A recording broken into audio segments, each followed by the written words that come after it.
All right, let's talk about a real giant of 20th century literature, T.S. Eliot's The Wasteland. For about a century now, it's had this reputation as the definitive poem of modern despair.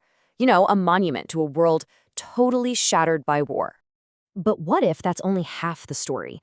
What if the bleakest, most famously difficult poem in the English language wasn't just about decay, but was actually, secretly, a guide to spiritual enlightenment? So the common view sees the poem as this big lament for a spiritually barren Western world. But hiding right there, in plain sight, is a whole other story. A blueprint for renewal, drawn directly from the ancient philosophical traditions of India. And here's the thing. To truly understand this poem, you have to see both sides.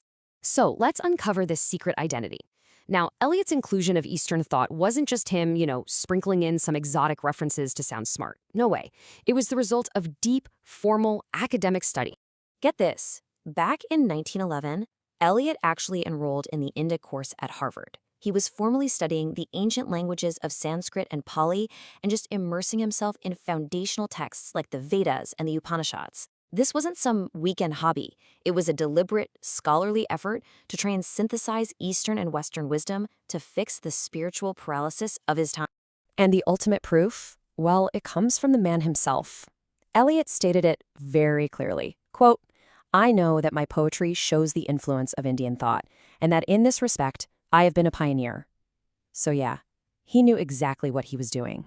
So, how did he use all this knowledge? Well, he used these ancient Eastern concepts as incredibly powerful diagnostic tools to make sense of the spiritual sickness he saw all around him in the modern West.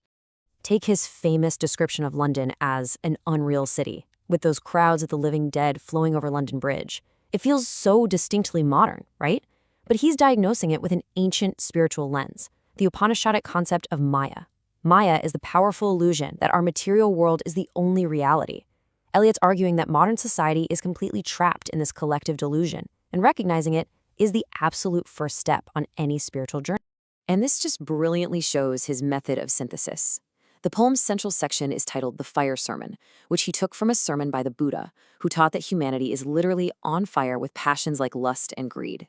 Then, Eliot masterfully places this right next to St. Augustine, who is lamenting his own youth spent burning with unholy love. See what he's doing? He's showing that this isn't an Eastern or a Western problem, it's a universal human condition. Okay, so if that's the diagnosis, what's the cure? After leading us through all of that fire and drought, the poem offers a really clear prescription, and its source is what makes it so revolutionary. I mean, just imagine the scene. The landscape is barren, the world is totally parched and just desperate for relief. Everyone is waiting in this tense silence for a message of salvation. And after all this buildup, that wisdom finally arrives. But it's not from some Western prophet, but from a single syllable in the Hindu Brihadaranyaka Upanishad, Da. That's it. In the ancient story, the creator god Prajapati speaks this one syllable to his children, the gods, the humans, and the demons. And each group interprets it as the one, unique, essential command they need for a meaningful life. And these are the three commands Eliot uses as the moral climax of his modern poem. It's amazing. First, Datta, give. It's the perfect antidote to the selfishness we see everywhere in the poem. Second, Dayadhvam, sympathize. This is the cure for that profound isolation of the unreal city, a call to break out of the prison of your own self.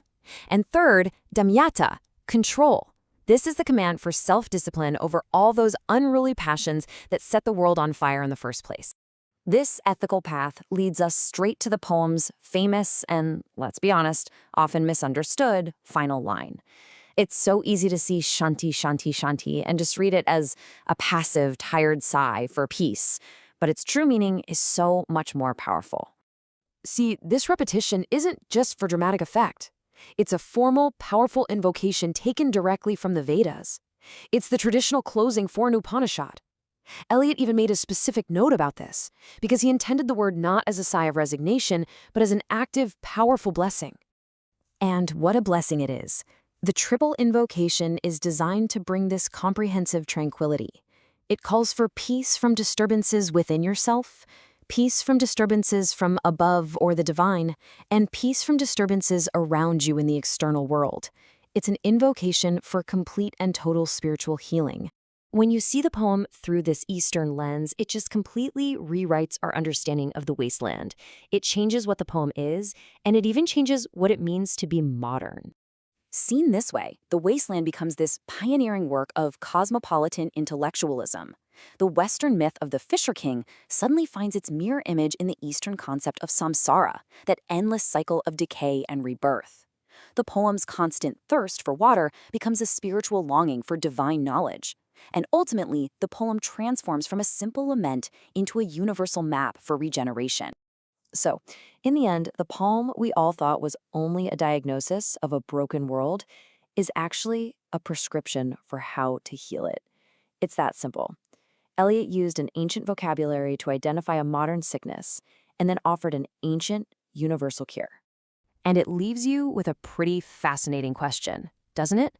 What other ancient truths might be hiding in plain sight, right inside the modern art we think we know so well?